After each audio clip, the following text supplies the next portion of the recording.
Right, I'm going to hand over to Emily, Sam and April, who are from the Suffolk Waste Partnership, and they're also going to be talking about their school's toolkit for waste. So I'll hand straight over to you and stop sharing.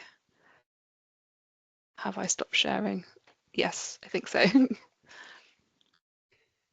Hello everyone. You there, Emily, with the... Yeah, I was just going to say, can everyone see my screen?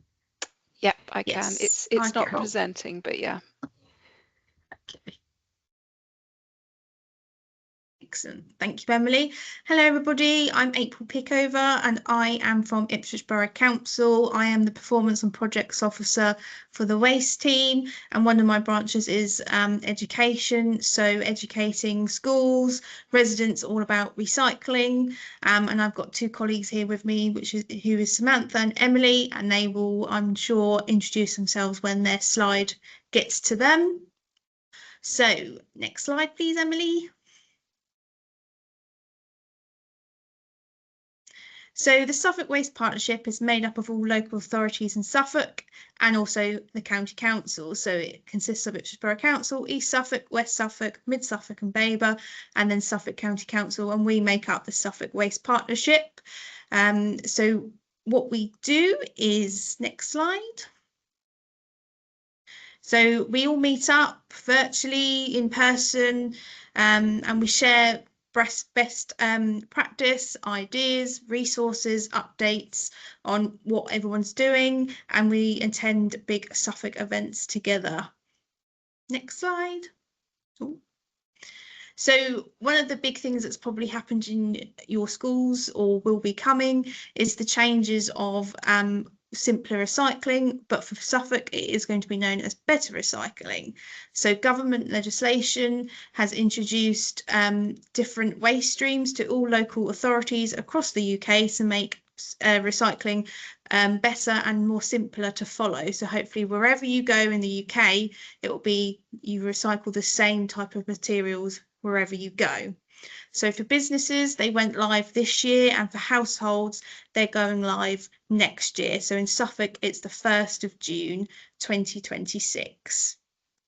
Next slide, please.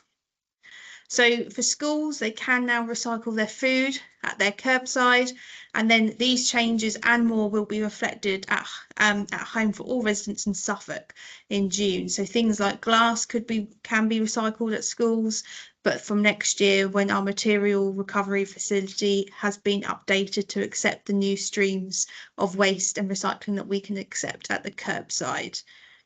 Next slide.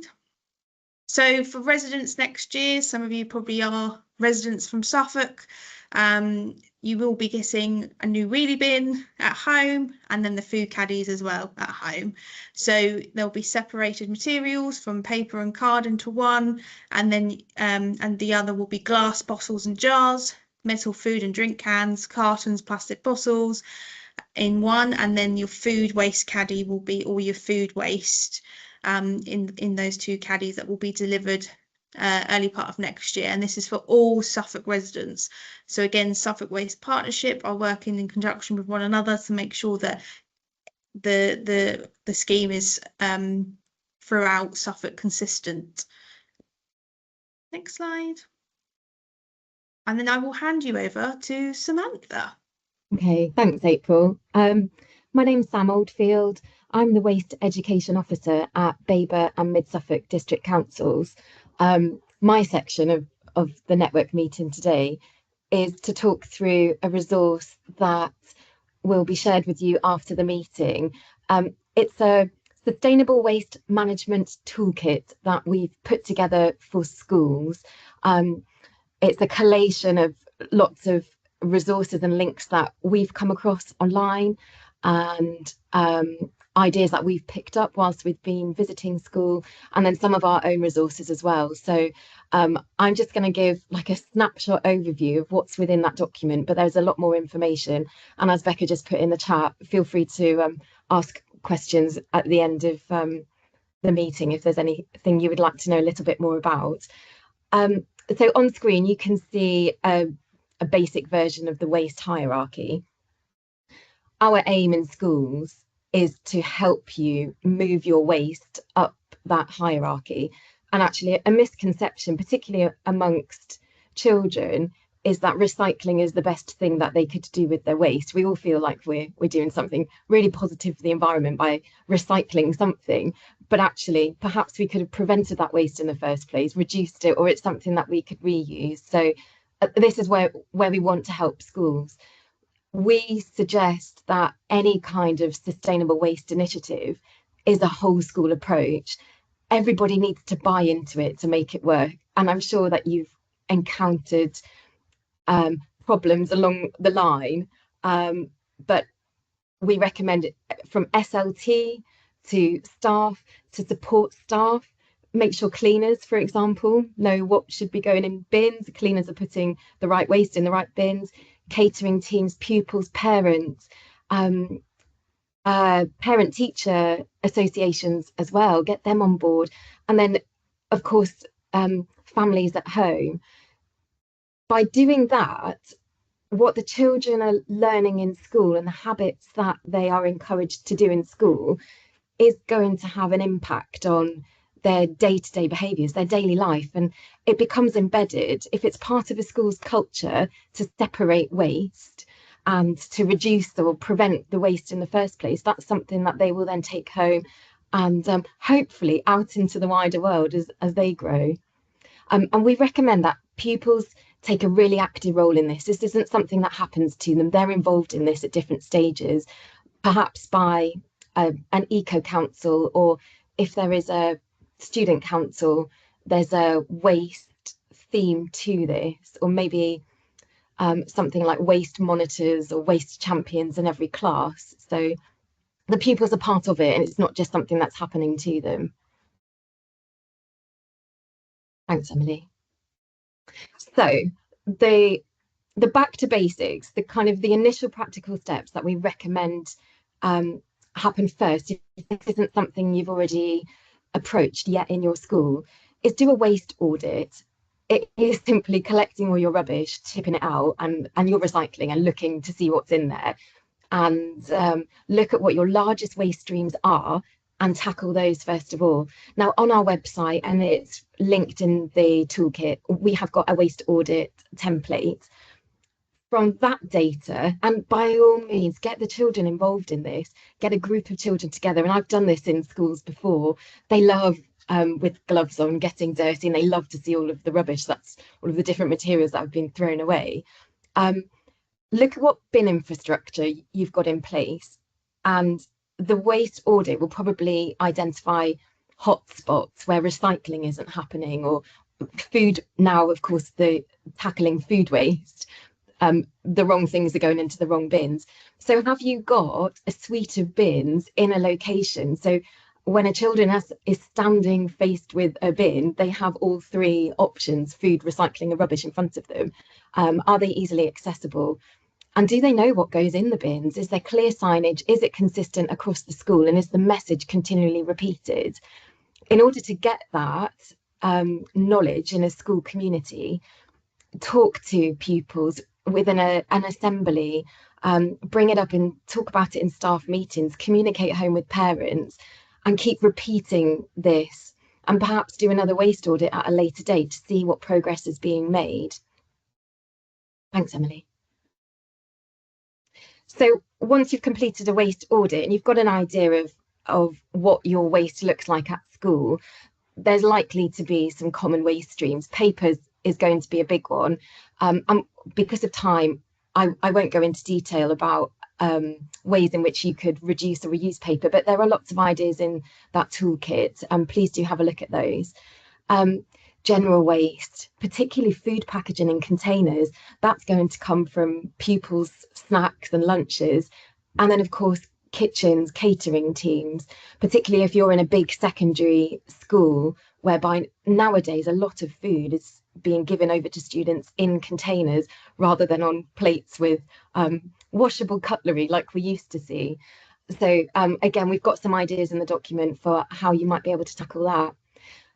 Now that food waste is being separated, this is a brilliant opportunity to do a food waste audit. Some of you might have had it in place since the last term, last academic year. Some of you, I know, will just be now implementing that from September. But again, on our website, we've got a food waste audit template. Your aim, I would imagine, would be to reduce plate waste. That's a good opportunity for pupils to engage with caterers and to look at tweaking menus, what is popular, what isn't popular, what's being thrown away, and how it can be reduced. And again, lots of ideas in that document. And finally, and I know Louisa, you spoke about this, and I have to say, some of those ideas that you've seen in schools are amazing. Some schools are doing really inspiring things. I've certainly picked up a few tips that I can share with my school contacts. But look at your purchasing policies and suppliers and kind of look down the supply chain. And if it's an option to choose materials which come with less packaging, for example, and there are alternatives out there, that's certainly something you could explore with a purchasing manager. The reuse initiatives, this is the kind of fun stuff which can also perhaps come at a later date, but working with PTAs, working with the local communities. I imagine lots of you have got uniform swaps in place, but what about Christmas jumper day when that comes around? Could your PTA perhaps encourage Christmas jumper swaps, or if your school celebrates Halloween, fancy dress or World Book Day swaps, to discourage people from going out and buying something if most children are going to have grown out of what they had the year before. So bring it all together, and it's a lovely, more fun way to reduce waste. And try and encourage a think before you throw mindset. So don't automatically put something immediately in the bin, even if it is a recycling bin. Get creative and encourage students to get creative about what could we do with this.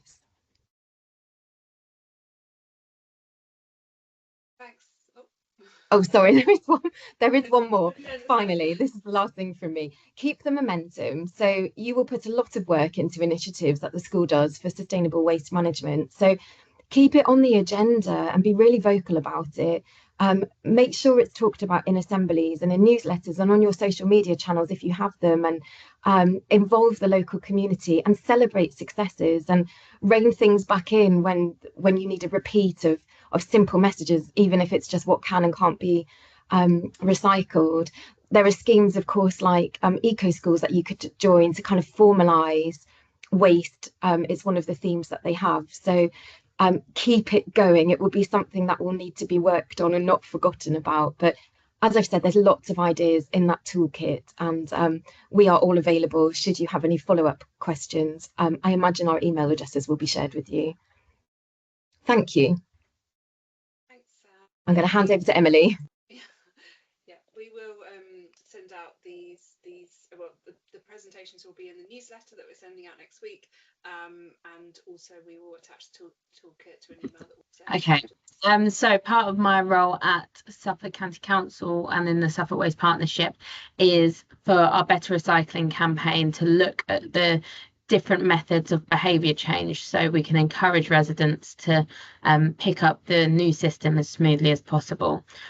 So in order for behaviour change to take place, there needs to be sufficient quantities of capability, motivation and opportunity.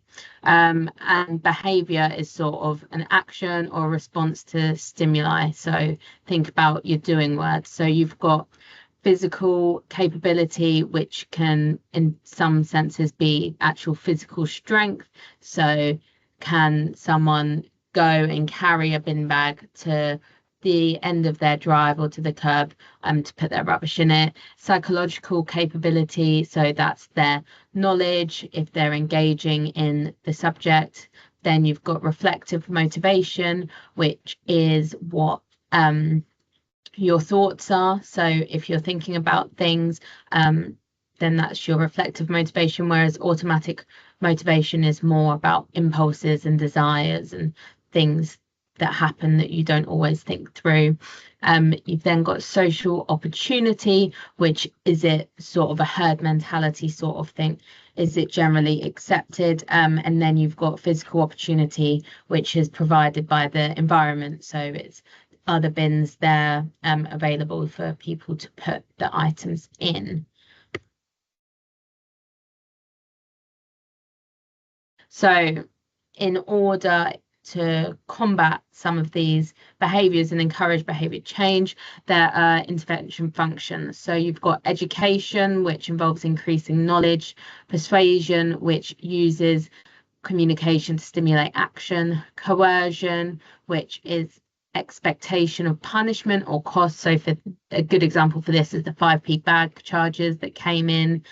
You've got restrictions, which are rules to reduce target behavior, environmental restructuring, so this is change to physical or social environment, training, which is imparting skills, enablement, which reduces barriers to increase ability, modeling, which provides an example for people to aspire to, and environmental and incentivization, which is the expectation of a reward.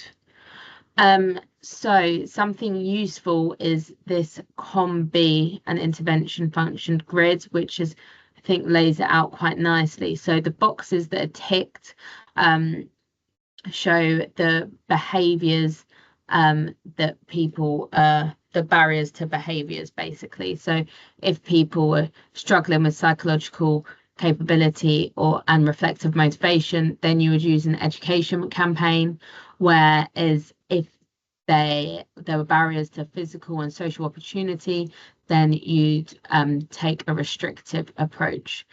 So what I'd recommend first of all is, if you want to go away and look at behaviours, then see what the barriers are to the behaviour that you want to change, think about what you want to implement, and then think about what is stopping either the staff or students from implementing these behaviours, and then that's where this grid comes into practice. And the last thing from me, which I think is quite useful, and I've been seeing this come up quite a lot recently, is called Start with the Why by someone called Simon Sinek, did a really interesting TED talk on it. So basically, whenever you're launching a new campaign or want to try and get people to change behavior, understand what your purpose is for why you're doing it and explain that to people. So for example, if you want to encourage students to start a reuse program or encourage parents to start a secondhand uniform shop, start with why it's important, then lead on to how you're going to do it, and then finally it will be what will it look like. So I think that's always, people tend to buy in quite a lot more if they know why they're doing something, instead of sort of being led blindly to do something. But that is the end of our presentation.